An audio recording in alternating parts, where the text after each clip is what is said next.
K, the heaven scene. Oh. The movie. Yes. For K between season 1 and season 2. Was that Missing Kings? Was Missing Kings the movie? Yes. Yeah. Okay, so I really love that movie just because it was totally obvious that Anna was going to be the next Red King. Oh, yeah. Like, everybody There's knew no that. way. Like, there's no way it wasn't going to be her. If anyone, I would think it would be the bartender. Because he's really close with Mikoto. Oh, that's true. But I always saw it as Anna. Always her. Always. So I'm also bothered by the fact that we never really got a true backstory on Anna. I know, like where did she come from? Where did she come from? Are they related? Where is her family? Where are her parents? Where are your parents? She's sitting in a bar with a bunch of 30-year-old guys. She basically treats Makoto as her family, so I'm thinking that maybe she was I don't want to say abandoned, but I'm getting Some people think it's a love interest, and I'm like, she is way too young. I hate it when people say that. They're just like, oh my god, Makoto and Anna, and I'm like, oh my god, you're creepy. I get it if Anna was 20 years older. But she's not. She's she's a child. She's a baby. Anyway. Yeah, a lot of salt. But anyway, what we were originally going to talk about before we went off in this whole tangent was the heaven scene. That's what we're going to call it. God. It's when, I don't remember exactly what part of it. I think it's when Anna's in the cage. In that whole bird cage kind of thing. She's trying to access the power of the Red King. Yeah, so she could free herself or something. Gain wings. Yeah. Red Bull gives you wings. So, she goes into this whole heaven thing where she sees Makoto and, I hate myself, but the other guy, I can't remember his name. The guy, if you guys watch the first... The guy that gets killed and they're trying to figure out who killed him. Yeah, and that's where the whole White King comes into play because they blame him. I never thought I'd miss a character and, mourn a character that was and not have anything about him. That was already dead before the show started. He was just too pure for this world. Makoto and him, I ship. They were both... Yes... I ship so Everybody hard. ships Makoto and Munakato, though.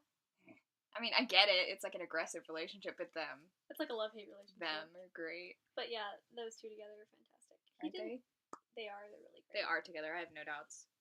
There's no way someone that fabulous could not be with a king. Honestly. Anyway. So, as soon... Because Anna wakes up and she's in this kind of white room. And she's like, yo, where am I? And then Makoto... You hear his boots. Okay, you don't even see him Anna's at first. talking to the other guy, and he's like, it's okay, you're gonna be fine. And then he said something like, someone has to come tell you something, or someone has to come talk to you. And you just hear the footsteps. You hear his boots. His boots. Not even just regular footsteps. You hear his boots. And then I'm sitting here it's Makoto. It's Makoto. And then he comes around the corner, and I was like, oh my god, Makoto, you're alive! And then realization hits that no. And then you realize that this is Anna. No, he's not. This is Anna, seeing the afterlife her kind of subconscious. Thing. And I just sobbed. Same, I cried so hard. I sobbed. I rewatched that part 6 times because I had to make sure that's what actually was happening. Oh my god. As soon as Makoto walked around the corner and I just, oh Jesus. His red hair and his white shirt and his necklace. Oh god. Lord help me. Even when you started to hear his boots, you knew it was him because in the very first episode of the first season, that's what you hear first before you see him, walking in to interrogate that one guy. Mm-hmm. That's what you hear is his boots. I was really confused at the end of the first season where Munakata kills Makoto, and then you see all the red lights floating up to the sky, and you hear, what is it, you see Makoto talking, but you can't hear his voice. You know that really annoying anime thing they do where it's But they do it later. Yeah, I know they do, but I didn't get it at first. Where they do their dying wish or whatever, but it never tells you what they're saying. It just shows their mouth moving. And then he dies. But it was actually Anna hearing it at the end when all the red lights were floating away. That made me cry. When Anna cried, I cried. I was like, no blood, no bone, no ash. Just sob for days. Dies inside. Okay. Out of anime now, because this is Salty Sunday. I don't know, we did anime. Covers everything. Even though we only salted about anime, I guess. I salted about Star Wars. Oh, that's true. And Punisher. So, I guess I only salted about anime. Never mind. So, first is the new Bourne movie that just came out. If you haven't seen it, then really don't listen to this part, because don't spoil the Bourne series for yourself. Why would you do that? Bourne is too great. You shouldn't spoil yourself for it. You should experience it. Alright. So, The first thing that there is to salt about is the fact that in the first, what is it, like 20 minutes? Yeah, first 20 minutes. The blonde The lady dies. Like, they kill her. She's just dead. That's it. Like, she's gone. Like, the whole throwing of the USB? The chip that had everything on it that he needed to him, and then she gets shot again. She throws this, she just dies. And then he was like, I'll save you. Just that whole part about, he was just like, I'll come back for you, and she's already dead. Yeah, she's already dead. The fact that they killed her off so quickly. Like, I get he's an agent and he needs to be alone, but... Did you have to kill her? Yeah. Like, was that really necessary? This is like watching Supernatural. You know that thing that's going around where Sam can never be with anyone because as soon as he's with them, they die? Yeah. This is like... It's that, but Bourne. It's like real life status. But... It's awful. I don't... What else was there to salt about? I didn't get back to the previous Bourne movie with Jeremy Renner. Bourne Supremacy? No, not Supremacy. Bourne Legacy. The one with Jeremy... The way that they ended it leads me... The way that they ended both movies, the one Jeremy Renner's in, Bourne Legacy, and then the new Bourne movie, the way that they ended both of those leads me to believe that there will be a crossover. I would cry because... Jeremy Renner and Matt Damon would kill. Can you imagine? They would kill. Like, there would be... If they don't, they're missing this whole thing, and I'm just like, what are you doing? You know who I think should be casted into a role in a Bourne movie? I hope you know him. God, I hope you know him. He's in Expendables. His name's Jason Statham.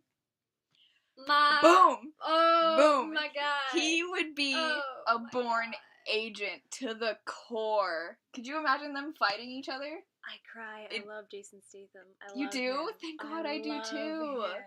But I feel like the way that they ended these two is just gonna lead to another one, and then...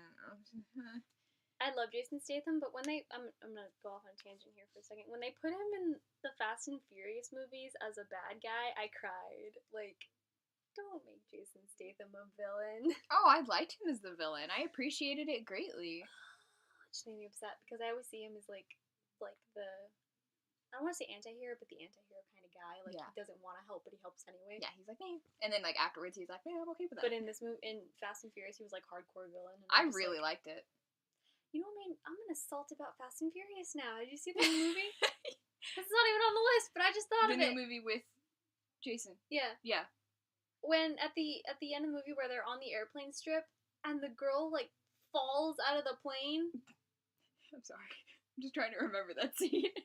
Like, cause they have the cargo like hatch open, and like the girl, I don't remember what her name is or who plays her, but like she's like shooting. Vin Diesel's. No. Oh. The other one, the guy from.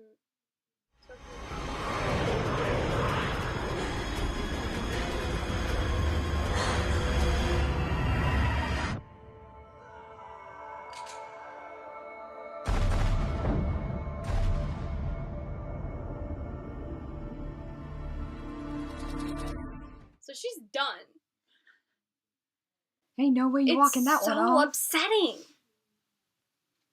I hated the fact that, I mean, I get it, but like, hopefully I'm remembering this correctly, but at the end, where Vin Diesel and Jason Statham are fighting, and Vin Diesel, like, crawls out of the rubble, and then Jason Statham doesn't. Like, honestly, I thought he was dead. And there's that clip where it's The Rock leading Jason Statham into, like, this max prison, and he's like, no way you're getting out of here. It's like, where was he? I think he crawled out. Where did he crawl out of the rubble? Where did they find him? I want that scene. And the fact that he came out with no scratches amazes me. Like, he's coming back in the next movie. Oh, he already said it. And he's being casted in the next movie, too. I just want to know how he's going to break out of max prison. He's Jason Statham, who cares? No, but I hope they put the scene in, because I hate it when they do that thing where they're like, I broke out of prison, but they don't show you how. Like, show me. It was max prison. Guarded by The Rock. How did you get out? Oh, God. That was a veer. That was a really big veer. So, Suicide Squad. Joker. Joker. The tattoo on his forehead and the teeth. I just didn't like Joker's overall design. He only got like 8 minutes of screen time, too. You know what? Not once. I can't actually remember if he said it or not. He didn't do the "Why so serious" line.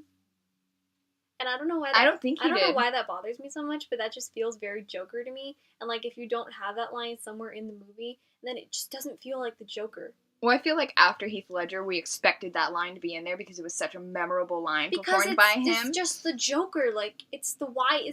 You have to have it.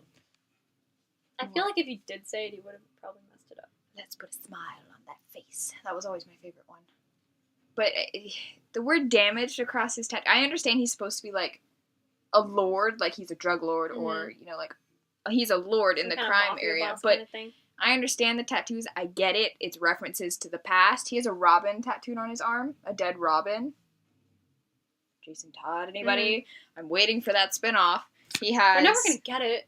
I know. He has a gesture tattooed on his shoulder, which I'm guessing that's reference to Harley. He has the smile on his forearm, so like he goes like this, he's mimicking Batman. That was pretty cool. But the word damaged tattooed across his forehead, and then a tear. I get it, but oh my god. Like, it's just so... Everybody knows that the Joker has problems. He does not need a label. He's the Joker. He's a jacked up guy anyway. I thought it was really funny how Batman had like 5 minutes of screen time. Oh yeah, he was just like, I'm just gonna land on this purple Lamborghini, we're gonna drive around a little bit, Harley's gonna shoot me, and we're gonna disappear. Oh, and then Batman was in the scene with Deadshot. Oh yeah, he arrests him, yeah. So in all he gets like, what, 7 minutes of screen time? Ooh, amazing. I was like, nice. I hated the Joker's laugh. It was so pushed. It was so gross. I really didn't like it. They should have just let Mark Hamill do the Joker laugh for him because, oh my god. Do a voiceover? Yeah, like, oh my god, what is that laugh? You sound like you're struggling for air. What's wrong with you? The teeth, I get. Oh, and then there was that whole thing about how the Joker only had like 10 minutes of screen time, like altogether. Mm-hmm. The teeth, I understand, but I didn't understand why they needed to be silver. I know. I get that Joker's teeth are busted in. But did you need to make it obvious? All the time, but why did they need to be silver? The Joker just needs to have a really good smile. Because then his like creepy smile laugh kind of thing isn't the same. Yeah, like if you put chrome on it, it makes me not think he's the Joker. You know what that reminds me of? Mad Max. When they're all just like, for Valhalla or whatever, and they like spray their mouths with chrome. And you're like, oh my god. Salt. I'm salty about Mad Max. Did you watch that? The new one? Mm-hmm. Yeah. Well, obviously, because we're talking about the whole chrome thing. Yeah. But that whole scene... Imagine how that tasted, though, for the actors. It's disgusting. They probably use, like, that edible, like, glitter kind of thing. That stuff that you spray on cakes? Yeah. I don't think that stuff doesn't taste good anyway. Well, yeah, but it's better than spraying chrome on yourself. True. That scene from Mad Max where he was like, I'll be right behind you. And you know he's not, because as soon as a character says anything like, I'll be right there, I'll be right behind you, like, I'll see you over there, like, just meet me there. You know they're dead.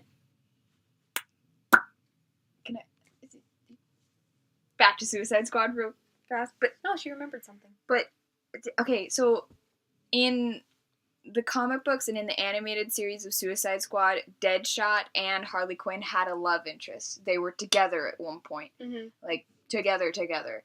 And there was absolutely none of that in there. True, it does show that Deadshot does care for Harley in some way, shape, or form, because he refuses to kill her. Yeah. Even though Deadshot will always take a shot. Yeah. But... especially for his daughter. Exactly. But... it showed no love interest. They were doing really well with the whole comic reference with Joker and Harley, Joker in the suit and Harley in her jester outfit and them dancing. That was good. Yeah, really good. Good job. But then they didn't throw in the love interest that they had between each other. You know, I just think they don't want to deal with it. But it would have made sense. It would have made sense. It's a long ass video. I know. Supernatural! We're already at 40 minutes, so we're going to keep going anyway. And then we still have to add on that other half. Oh, Jesus. As a preview. This is going to have to be a 2-part episode. I'm okay with that. This is probably part 2. Happy part 2, guys. Alright, so, yeah, Supernatural's last. I finished season 10. I haven't finished season 11 because I'm waiting for it to go on Netflix, which is going to be somewhere around October 13th. Ooh, October! Yeah! Spooky, scary, scary. Oh my god. Insert video. Insert music. Okay. So... I need supernatural memes all over the place. Oh, Jesus. So many memes. I'm upset with the fact that it feels like all these seasons are just repeating themselves. I want them to go back to hunting monsters. I just want to see them hunt some monsters again. Too many family problems! God, it's just so much. God, your family's just... Like, we know your family's dysfunctional. We know it's broken. We know it is. We get it. We're We part don't... of it. How many times in seasons 7 to 10 did they do that whole, like, driving in the Impala, like... Crying. Angst scene. You know that angst scene where Sam's like, I'm gonna save you, and Dean's like, no, you're not, because you're gonna end up getting killed, and Sam just kind of goes silent, and you think he's agreeing with Dean, but you know he's not, because he's like, I don't care what you say, I'm gonna save you anyway, and I'm just like... It's upsetting. I'm just bothered by the fact that the seasons are repeating itself. Like, in plots. Not in, like, actual content, but in plot. Yeah. Like, oh, someone dies. Oh, they're gonna bring it back. Like, they're different stories, but they follow the same plot line. Yeah. Like, Sam sacrifices himself for Dean, Dean sacrifices himself for Sam, and then you got a whole loop going If they do venture off from that, it always leads back to the same... We always end up here. What you say? Oh, that you only meant well. I'm done. Just the repeating. It shouldn't stop the repeating. But I heard that they're going back to the old theme. I know, I heard that too. That I'm really happy excited. about. I'm ready for that. Um, Why don't they do an episode on Dean seeing a new Chevy Impala? Like the way that the new ones, like the 2015 Chevy Impala releases? I know, but it'd be such a great filler episode. it would kind of, oh God, what was that one thing where when Sam put the iPod jack in the Impala, he was like, what is this? He's like, I told you to take care of my car. He was like, I did. But I want Dean to see a new Chevy Impala because they look... I can't believe he hasn't. 100%. I know, like, driving across the country, you would think that he would. Did I say country? United States? Driving across the United States, you would think he would see It's one. still the country. Alright, so... Oh God, what was I going to say? So, there's going to be a Castiel episode in season 12, which is... I'm excited. And it's going to be... not produced. Directed by the guy that plays Gabriel. Gabriel is coming back in season 12. It has been confirmed. We, the supernatural fandom, brought a character back to life through the sheer force of our doubt. Why? Okay, the sheer force of our doubt. What about the sheer force of our ships?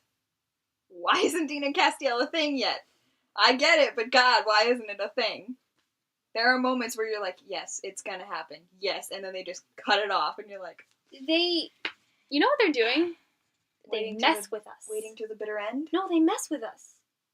I feel like Dean's gonna slowly die, and Castiel's gonna be like, no, you can't leave, I love you. It's gonna be one of those things where Castiel's gonna end up being human again, because he's gonna lose his grace for some reason. And then Dean's gonna be dying, and Cass won't be able to save him. Yep. And then the whole truth comes out. There's a whole scene, and I think it was season 8? I'm not sure. But it was the whole thing with the angel tablet and the demon tablet, where Castiel was, like, brainwashed or something. I can't remember. But Castiel was basically just, like, beating on Dean. Like, he was all bloody and disgusting. And... Confetti, it's a parade! and the one part at the very end where Dean grabs him, and he's like, don't do this, I need you. The line that was actually scripted was, I love you. What? And they changed it. I'd kill someone! They changed the line. I don't know if Jensen changed the line, or if they decided that they were going to change it. I feel like Jensen did. Probably. Knowing Jensen, I feel like he would. Because the line that was scripted was, I love you, not I need you. Well, it's the same thing. It's just different context. Okay, but there was this whole thing on Tumblr about how the Winchester I love you is I need you. Like, if a Winchester says I need you, it means I love you. That's true. So, Yep, he said it technically. I accept the fact that they're in love. To be honest, Destiel is the thing that probably should be canon, but will never be because the creators hate us. It'll happen. They'll accept it. They'll get tired of writing more seasons, and they'll just be like, but will Jensen want to do it? I don't care. I don't know. Jensen isn't. I don't think Jensen Every is. time Destiel comes up at like a Comic-Con convention or or something something, like that. like Jensen runs. He's like, and then Misha loves Misha's it. like, Misha accept loves it. Misha's like, look at the fan fiction. He's like, did you see the fan fiction that I tweeted? And Jensen's like, no. He's like, Misha's all behind Destiel. You should go and look at it. And then he looks and he's like, oh my god. Misha's like 100% behind Destiel. Jensen is the dad of the family that goes, nah, we shouldn't do that. It probably would be great. And then Misha's the dad that goes, come on, it'll be fun. Rules? What rules? Yeah. I think we did it. 46 minutes of video. I think that concludes another, like, Salty Sunday. There's still another like 10 minutes that I have to edit in for that reaction that we did. There's a reaction coming next. Reaction for Watch It Wednesday. on Wednesday. There will be a reaction video, not the ones we were planning because I don't think either of us have started any of them. Nope. We didn't have a release date for that anyway, so it's fine. Watch It Wednesday will be Pupa, a 12 episode long, 32 minute 12. The whole thing is 32 minutes long, and it is basically this thing about a girl who turns into a flesh-eating monster, and her brother's immortal, so she feeds off of him. We watched the first so much happens. 4 episodes. So much happens. Or are we gonna finish it before Watch It Wednesday? We're gonna finish. Well, we'll probably finish it on Watch It Wednesday. Okay. Like so the second half. I need to change that then. So we are going. Watch It Wednesday will be the entirety of Pupa. Look forward to that. You get to suffer with us. It's gonna be great. And that's it. I think that ends our Salty Sunday. God, that was a long rant. It's good to get it off your chest, though. Suffering. It's okay. I'll be suffering again by the time we do our next video. Thank you guys for watching, and check out our first video if you haven't already, because you're probably really confused because we're talking about all these animes that we love and that we hate at the same time. Yeah, we'll see you on Wednesday. Bye. Bye.